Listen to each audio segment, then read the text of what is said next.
be seated.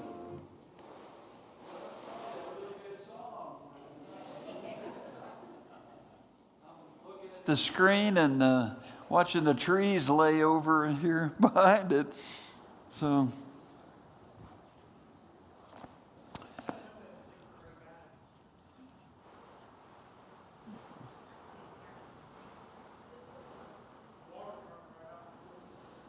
okay.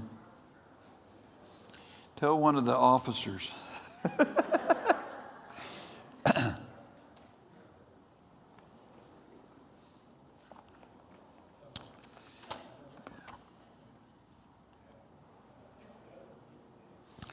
Well, I'm glad you're here, and hopefully the electricity will stay on, and everybody's phone alerts won't blare from a tornado or something like that. I don't know. We'll see how all of that works out.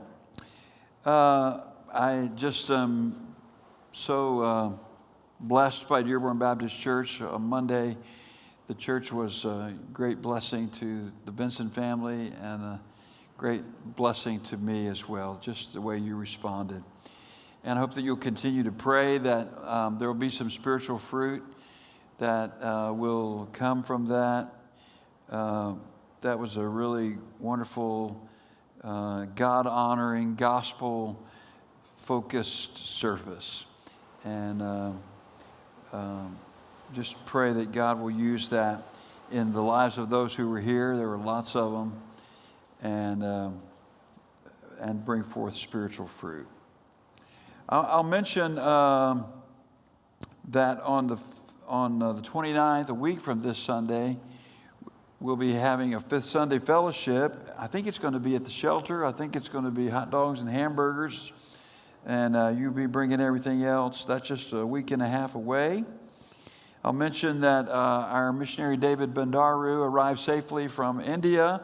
He's in Atlanta right now with one of his sons, and they're renting a car and driving up here on Friday, so should be with us on the Lord's Day, and on Sunday evening be sharing with us. And I will mention also just a couple of prayer requests. Well, one of them is a request and a prayer request.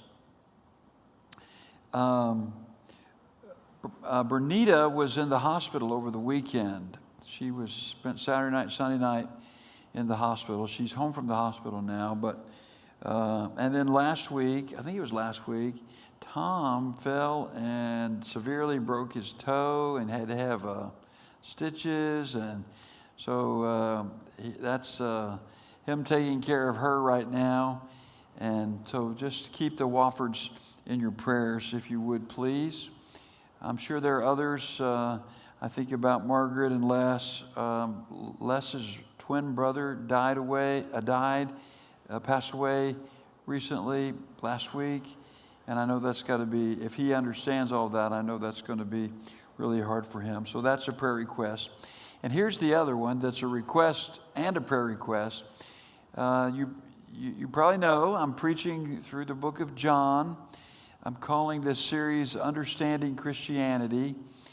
I'm really hoping and praying and desiring that people who don't understand Christianity, or maybe who are skeptical about it, that they will be here to hear that, or they'll somehow be exposed to that. So pray that this series will just be used of the Lord with unbelievers and skeptics, and maybe young Christians that don't understand a lot of things, but maybe even those who are not young Christians, that it'll help believers who are more mature to understand even how to share the gospel in a better way. So make that a prayer.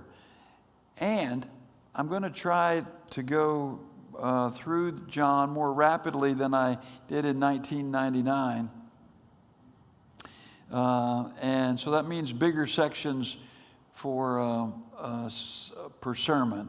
Usually, if I look out over my ministry, it's about 7 verses a week is about what I've averaged over all the years that I've been here.